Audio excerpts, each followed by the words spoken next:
How to change the background on the Roblox website. Hello everyone. In this video, I will show you how to change the background on the Roblox website. To change the background in Roblox, firstly you have to open up your web browser.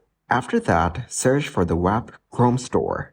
Now simply click on this link. Then navigate to the search bar and type in stylish.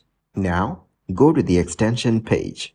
After that, select this extension and then click on the Add to Chrome button on the top right side. Now click Add Extension in this window. Once done, now go to your Roblox application. Then click on the extension icon located at the top of your page. Now simply pin this extension. Now as you can see here, there's a sidebar on the Roblox homepage.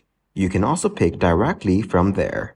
Next, you can also click on the See All Styles option. Here, you have a bunch of different backgrounds that you can use. Here, I'll go with this, but you can pick whichever you like. Then, click on the Install Style button.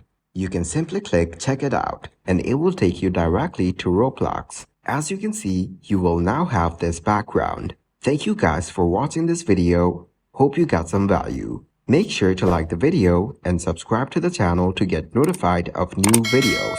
See you in the next one.